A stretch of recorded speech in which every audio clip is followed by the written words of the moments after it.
రివిజనిజంపై తిరుగుబాటు చేసినటువంటి నక్సల్బరీ రైతాంగ పోరాటం రాజ్య హింసకు కొన్ని నెలల్లోనే ఆ ఉద్యమం అణిచివేయబడింది. ఆ తర్వాత నక్సల్బరీ స్ఫూర్తితోటి ప్రారంభమైనటువంటి శ్రీకాకుళ సాయుధ రైతాంగ పోరాటం వందలాది మంది ఆత్మ బలిదానాలతోటి ఉవ్వెత్తున ఎగిసినటువంటి ఆ ఉద్యమం సంవత్సర కాలం అంతకు మించి కొద్ది కాలంలోనే తీవ్రమైనటువంటి రాజ్య హింసతోటి అణచివేయబడింది. ఆ తర్వాత తెలంగాణ సాయుధ పోరాట అనుభవాలతోటి నక్సల్బరీ శ్రీకాకుళ ఉద్యమాల గుణపాఠాలతోటి గోదావరి లోయలో ప్రారంభమైనటువంటి ఒక సాయుధ తిరుగుబాటు, అది సాయుధ పోరాటంగా, ఆత్మరక్షణ పోరాటంగా, తదుపరి ప్రతిఘటన పోరాటంగా ఎదుగుతూ మార్చుకుంటూ వచ్చినటువంటి ఆ ఉద్యమం 5 దశాబ్దాల పాటు రాజ్యంతో కలబడి నిలబడి నిలిచినట్టు ఉద్యమంగా ఈరోజు చరిత్రలో ఉంది. ఇంత పెద్ద ఒక నిలకడ కలిగినటువంటి పోరాటం భారతదేశ విప్లవోద్యమ చరిత్రలోనే లేదు. అట్లాంటి విప్లవోద్యమం, ప్రతిఘటన పోరాటం ఉమ్మడి ఆదిలాబాద్, కరీంనగర్ మొదలు పశ్చిమ గోదావరి, తూర్పు గోదావరి దాకా మొత్తం గోదావరిలో పరివాహక ప్రాంతం అంతా కూడా ఎర్ర మల్లెలై పూసినటువంటి ఉద్యమం గోదావరిలోయ ప్రతిఘటన ఉద్యమం. లక్షల ఎకరాల భూముల్ని పేదలకు పంచినటువంటి ఘనత ఈ ఉద్యమానికి ఉంది. మార్క్స్ లెనినిస్టుల ఆధ్వర్యంలో 5 లక్షల ఎకరాల భూములు ప్రత్యక్షంగా ప్రజలకు సాధించి పెట్టడమే కాదు, ఆ ఉద్యమం ఇచ్చిన స్ఫూర్తితోటి మరిన్ని లక్షల ఎకరాల భూమిని ప్రజలు సాధించుకొని ఈరోజు 40 లక్షల ఎకరాలకు పట్టాలు ఇవ్వండి అని చెప్పి ఆనాటి నుండి ఈనాటి వరకు కూడా ఆంధ్ర తెలంగాణలో ప్రజలు పోరాడుతుంటే అది నక్సల్బరీ విప్లవోద్యమం, అది గోదావరిలో ప్రతిఘటనోద్యమం వల్లనే సాధ్యమైంది అనేటటువంటిది ఒక తిరుగులేని సత్యం. ఈ ప్రాంతంలో వివక్షతల్ని రూపుమాపినటువంటి ఉద్యమం, దోపిడీని రూపుమాపినటువంటి ఉద్యమం, మహిళలపై జరుగుతున్న అత్యాచారాల్ని తగ్గించినటువంటి ఉద్యమం. ఒక్క మాటలో చెప్పాలంటే ప్రజలకు ఆత్మ గౌరవాన్ని, ఆదివాసులకు మేము మనుషులమే అనేటటువంటి ఆత్మస్థైర్యాన్ని అందించినటువంటి ఉద్యమం గోదావరిలో ప్రతిఘటన పోరాటం. ఈ ప్రాంతంలో చట్టసభల్లోకి, అది ఇల్లెందు కావచ్చు, సిరిసిల్ల కావచ్చు, చట్టసభలకు ప్రతినిధుల్ని పంపి ప్రజల గొంతుని వినిపించినటువంటి ఉద్యమం గోదావరిలో ప్రతిఘటన ఉద్యమం. ఎంపీపీలని, జెడ్పీటీసీలని, అనేక స్థానిక సంస్థలని తమ ప్రతినిధులుగా గెలిపించడమే కాదు, ఆదర్శవంతమైన ప్రజా ప్రతినిధులని సమాజానికి పరిచయం చేసినటువంటి ఉద్యమం గోదావరిలో ప్రతిఘటన పోరాటం.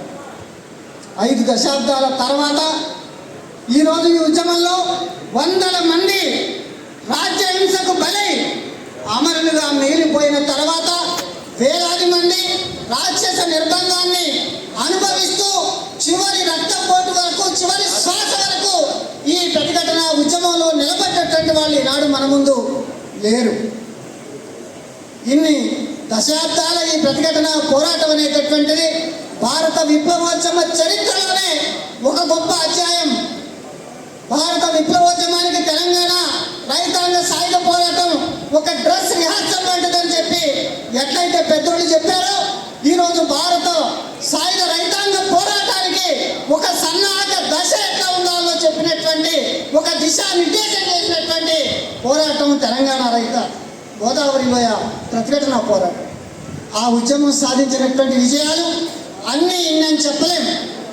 అలాంటి ప్రతిఘటన పోరాటంలో కామ్రేడ్ రవణ భాగస్వామి అర్ధ దశాబ్దం పాటు కామ్రేడ్ సిపి తోటి, రామనరసయ్య గారితో, రామచంద్రయ్య గారితో, దొరలతోటి అనేక మంది అగ్రనాయకులతో కలిసి గోదావరి ప్రాంతంలో ఈ ఉద్యమాన్ని నిర్మించి నాయకత్వం వహించినటువంటి వాడు కామ్రేడ్ రవణ. అందుకని ప్రతిఘటన పోరాటం వేరు, రవణ వేరు కాదు. ఈరోజు ప్రతిఘటన పోరాటం నుంచి రవణని వేరు చేసి చూడటం అంటే అంతకంటే మించినటువంటి అన్యాయం మరొకటి లేదు. ఈరోజు ప్రతిఘటన పోరాటం తప్పు, కానీ రవణ మాత్రం గొప్ప యోధుడు అంటే రవణ కార్యక్షేత్రం ఏది, రవణ పనిచేసినటువంటి ప్రాంతం ఏది, రవణ నిర్మించినటువంటి ఉద్యమం ఏది? ప్రతిఘటన పోరాటాన్ని గౌరవించడం అంటే కామ్రేడ్ రవీంద్రని గౌరవించడం, కామ్రేడ్ రవీంద్రని స్మరించుకోవడం అంటే ప్రతిఘటన పోరాటం యొక్క ఔన్నత్యాన్ని గర్విస్తూ చెప్పుకోవడం తప్ప మరొకటి కాదు.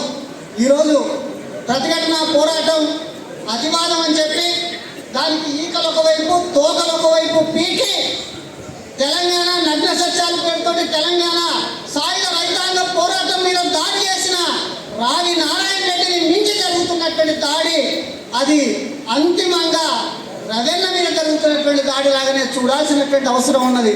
ఈరోజు కారణాలు ఏమైనా చీలికలు పేలికలు మరే కారణాలైనా ఈరోజు ప్రతిఘటన పోరాటం వెనుకబట్టు పట్టిన తర్వాత ఈరోజు ఆదివాసీ ప్రాంతాల్లో గోదావరి పరివాహక ప్రాంతాల్లో సాధించుకున్నటువంటి పోడు భూములు లక్షల ఎకరాల పోడు భూములని నిన్నటి టీఆర్ఎస్ గవర్నమెంట్ హరితహారం పేరుతోటి లాక్కుంటున్నప్పుడు ఆత్మహత్యలు చేసుకునేటటువంటి ఒక దుస్థితి ప్రాంతంలో ఉంది. ప్రతిఘటన పోరాటం యొక్క వెనకబట్టే దీనికి కారణం. అందుకని అందరం దేశం గర్వించదగ్గ విప్లవోద్యమం గర్వించదగ్గ గోదావరి ప్రతిఘటన పోరాటం అది అందించినటువంటి స్ఫూర్తి కానీ అనుభవాలు గుణపాఠాలు ఏదైతున్నాయో వాటిని స్వీకరిద్దాం, దాన్ని ఎట్లా అడ్వాన్స్ చేద్దాం, మరెట్లా దాన్ని అభివృద్ధి చేద్దాం అనేటటువంటి విషయాన్ని ఆలోచిద్దాం. ఆ ఉద్యమంలో చివరి దాకా భాగస్వామిగా ఉన్నటువంటి రవీంద్రని స్మరించుకుందాం, ఆ ఉద్యమాన్ని ముందుకు తీసుకుపోదాం.